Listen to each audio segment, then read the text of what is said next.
What's up guys, welcome back to Drew Tutorial, and in today's video I'm going to show you how to download the new font styles on your Samsung Galaxy smartphone.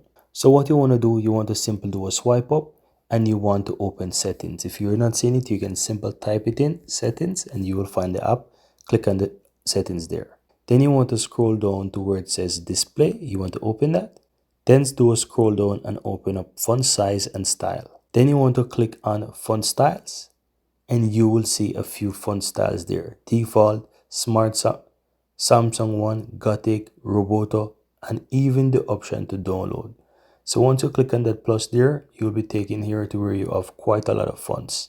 You can look at top fonts. You can go through the list and play around with different fonts that you can find.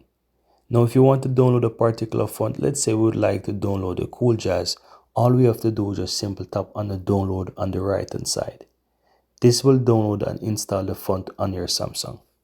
Now, in order to see if the font is installed, you simply want to go back to your settings, and there you have it. You now have the font installed on your phone. So you can click on it, and then you actually have the font there ready for you to use. You can also play around with the size if you so desire. And that's all there is to it, guys. Very easy and very simple.